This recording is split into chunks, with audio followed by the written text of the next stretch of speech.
What's up, everyone? Blake Sloan here, Mr. Alex Prout.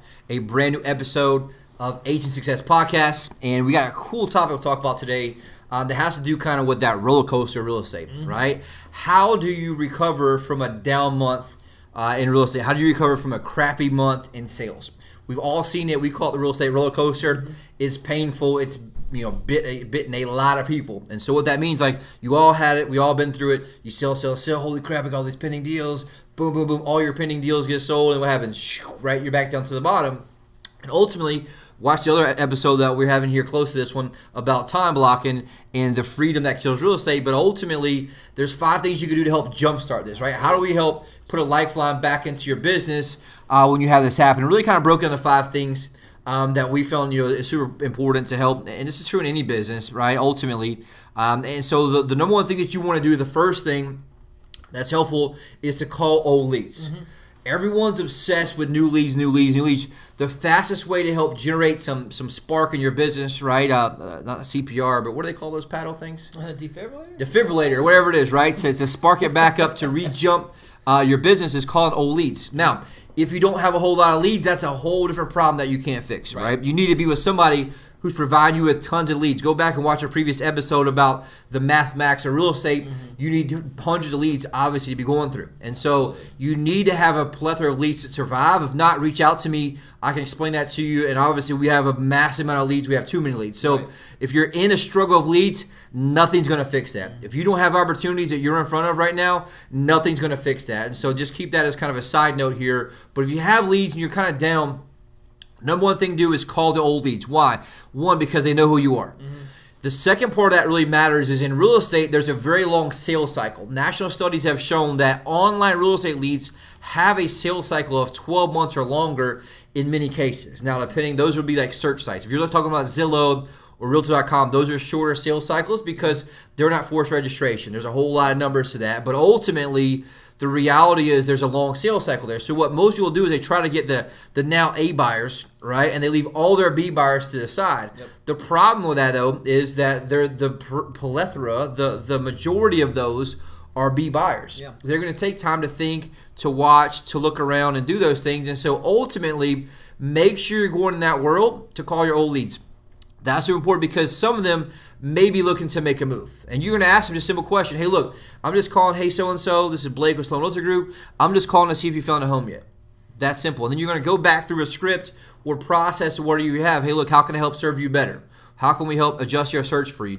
Whatever it is that you can help doing, and that'll help open that. Now, statistically, 80% of them probably aren't going to be making a move still, or may have already made a move, depending on that part. But you want to make sure you're following up with the old leads. And we'll talk about that a little deeper. Most people are underwhelming with their follow-up. They're not overwhelming. And you want to make sure that you're not underwhelming your prospects during this process. What most people do, what I did when I first started, is I'd call these people, I'd sign them up, I'd even sign them to a buyer agreement, and I'd kind of just disappear. I'd expect that, they're going to call me back when they actually buy something. The reality is they don't. They're calling somebody, preferably probably the person that calls them the most, right? And so that's just something that's super important to kind of look at as well. Number 2, call your closed leads and ask for referrals.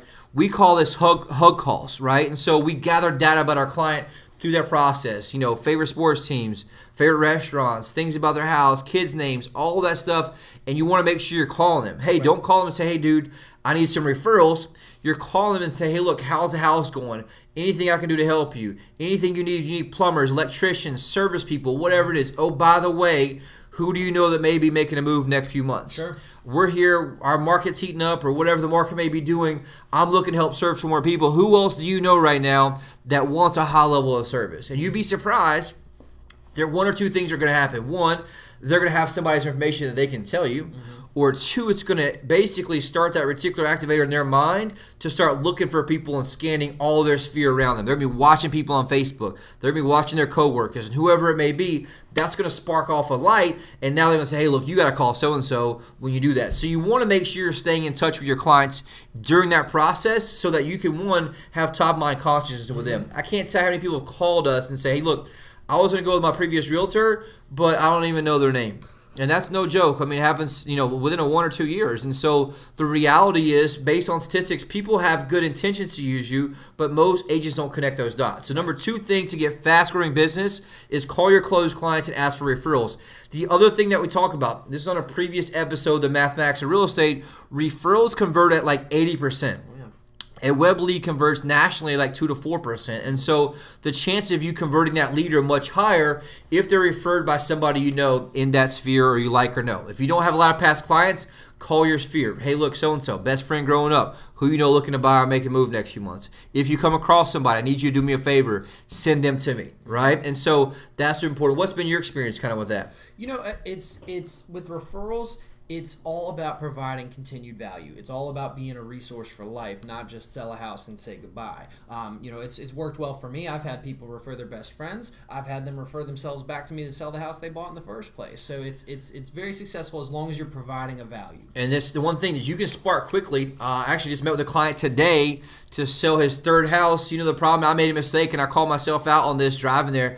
I didn't even know we owned a third house. And I was like, dude, you're an idiot. You didn't even ask him about how many more houses he had. Mm-hmm. Thank God we followed back up and communicated with him for him to call me to sell his third house. Mm-hmm. I had no clue that he even had a third house, and that was a big mistake that I made. And so don't be afraid to ask them what their needs are, what's going on, but more importantly, who they know looking to make a move. Number 3, this is an important one. Get your top 5 prospects in the car ASAP, right? The first step to do that, this is huge because if you got prospects you're not really sure, you got a segment. Who's my A buyers? Who's my B buyers? Who's my C buyers? Mm-hmm. Get your top 5 prospects in the car. Take right now, and what I suggest to our team is get a sticky note, write your top 5 people in order. Who's my hottest? All the way down to the least hottest of the 5, right, and get them in the car. We talk about this. Why is that important to get them in the car? Well, because it shows them what's possible. It gets them right into the ether, into the home, and able to see exactly what it is they came to you in the first place for. That's where the emotion always happens in the house, right? In there. If they're stuck in an apartment with 2 kids, whatever it is, you get them in the house, they start seeing what's possible, right? They start seeing the ability there in that regard. They start seeing the reality of moving forward, and that's what moves people is emotion, right? Everyone knows it's better to move to this or whatever it is from a number standpoint, but once you get the emotion involved, that's how you get moving. We've seen a big challenge, like sometimes with a lot of agents where they'll sign people, they have them as a client, they're working, they're sending them houses, but ultimately what happens, they kind of fizzle out. Mm-hmm. And why that happens is because life happens, right? People have good intentions to move, they want to move, but we're all bombarded with life and challenges and fear.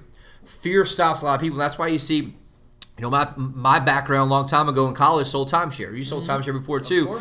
Ultimately, where a lot of the sale and the decision making happens is in the property, right? When you're on the property, seeing what's possible, when you're staying in a hotel room before, now it's a huge condo, you're able to see that, and it makes a big difference. And so ultimately, that's where you want to make sure. So number 3, get your top 5 prospects in the car. 1, write them down on a sticky note, call them, hey, look, when can we go look at houses?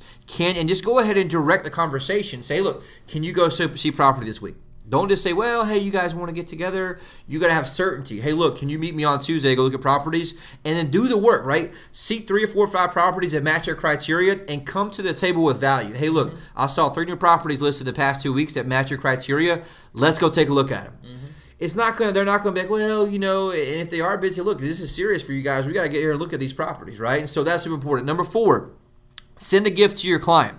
Right, we call that kind of basically filling up the cup to them through the law of reciprocity. In today's time with Amazon, right, you get a used book for $3 or $5. You can get any type of gag gifts, funny things. Send them something of value. In today's time, it's so important. One of my buddies, Kenny, who's not in real estate, lives in New York. We talk business a lot. Sent me a book this week, one of Tim Ferriss's book. And here's the cool part. I already had the book. He didn't know that, but it still meant so much to me. And I opened the book. It's been underlined. I don't care. You know why? Because I got a book, and it came in an envelope. I got to open the envelope. It meant a lot, and it was cool. And so send your client stuff of value, things like about buying homes, about home ownership, right? The Millionaire Next Door, all those property buying books that make a big deal, help them understand and see value. Now, if you talk to them when you're with them and you get those hug fields of what they like, send them something of what they like, because now through the law of reciprocity, they're going to have to return that favor. Right.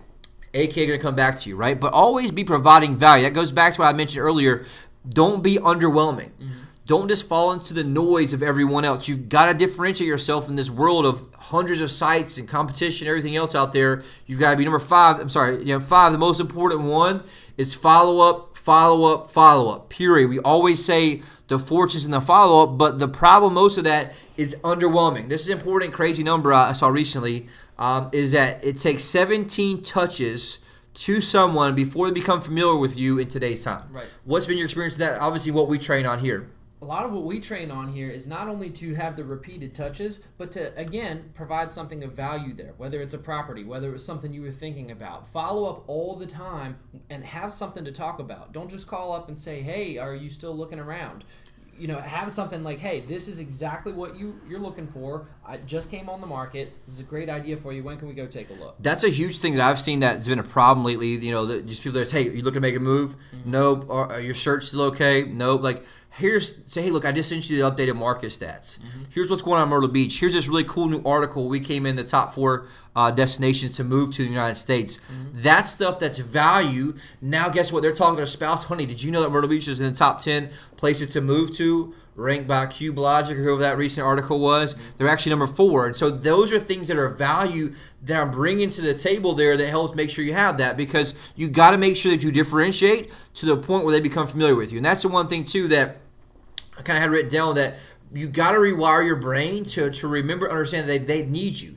You're not calling too much. If there's anything that I've seen, most people call too little. And I get that question all the time, like, well, do I call too much? We have a certain calendar we call by, a certain minimum here you have to call by that we have dialed out. But what if we call too much? And here's the deal. I'd rather have people pissed off with me calling too much than not calling enough. You know why? Because you're missing deals if not, right? And if you're providing value, my client is okay with hearing. They love hearing from me every week or 2 weeks. Hey, man, this is Blake from Myrtle Beach. Just checking on you, see how things are going up there. Did you see that new article I sent you with updated, market stats? Mm-hmm. No, they're not going to get mad if you're sending value and you're talking value and you know what you're talking about. Now, if you're calling this wanting business, are you making a move or not? What's the deal? They're not going to want to hear from you, right? And so all you got to do is call with that mind and say, look, I'm just here to serve you. And always ask one question. Is there anything I can do to better serve you? That's all you got to do, is just talk about, hey, it's Blake from Myrtle Beach, just checking in with you. How's your search going? I was really calling for one reason today. Is there anything that I can do better to serve you? And they may say, well, you know what? Can you add Georgetown to my search, or whatever it may be? Same thing to your sellers, obviously, in that regard, but you got to make sure you're having follow-up and follow up with items of value. And so that's important to look at. And that's one thing I wrote down too, is take time to pause, be willing to look at what you're doing in your follow-up, and ask yourself, what's been missing from my follow-up, right? Am I providing value to my clients? A lot of people out here that are probably watching this, they've done some of the same things I did. I'll just call, hey, look, man, you making a move or what? And you learn to adjust over time. But on the call 3 or 4 or 5, we're like best friends, because I want to connect with that person at a high level. Why? Because I want to serve them. I'm not there just to sell. I'm there to serve and connect. Mm-hmm. We taught this to our team a while back. You have one thing that's your goal when you're talking to clients, especially out of town, that's to connect with them. Mm-hmm. That's it. And so that's important. Last thing you want to ask yourself is, ask yourself this: have I been underwhelming in my follow-up? Mm-hmm. Does that person remember who you are, remember the difference in really who you are from a company standpoint? So we follow up. I talk to them on the phone. Guess what I'm doing? I'm sending them an email with my information, and really specifically a video email a lot of times, so they can see me, feel me. That helps reduce the 17 touches once they see you and connect with you, right? Video helps you connect better in that regard. The other thing you're able to do, obviously, in that regard is be able to text them. Hey, look, great speaking with you today. Here's my number. Save it, whatever it is. Because by the time they come down to Myrtle Beach, I want them to have one name in their head, right? Mine. And so that's one thing that's super important. What are your thoughts on this? Anything else from you? I think all 5 of these steps are all about clarity, getting real clear in how you operate, which is going to help you get real clear with your client. And the best way to serve your client is having clarity in how you operate. And the one frustration I've seen from a lot of agents, this has been the problem across the board my entire career, and anybody else, and my coaches can't figure it out either, is being in a vacation destination. So most of the leads that you get online, especially a buyer side, guess where they're not from? Here, right? They don't live here right now. And so the reality is, you've got to make sure that you're able to play the long game. You got to make sure that you're able to play the longer game with them, where you nurture them longer. You have a longer sales cycle, and you got to understand the mindset of that. But if you play the game the right way, it becomes fun, and you can push it the right way. Any other thoughts you think of or finer things? I think that does it. Any questions you have, reach out to us. We're here to serve, provide value. Hopefully this does. Also, you can check out all these videos. Go to sloantraining.com. If you want a free one-on-one consultation on how we be able to help grow your business, this is probably, in your opinion here, this training, which is pretty decent, how does this compare to the stuff that we actually really teach? I would say this is like probably simple level compared like, to some of the stuff. We teach about 100x bigger than this, right? The stuff we teach on in reality as a team is like, take this times 100. The psychology of how the mind works, the psychology of connecting. We take deep levels to help you maximize the leads that you get and truly build a business. This is like kindergarten. We're teaching on stuff that's usually like 303 college level stuff in that regard. So if you want more high level training, you don't feel like you're getting what you need now, reach out to us, reply to this email. You can always go to sloantraining.com. We'll see you in the next video.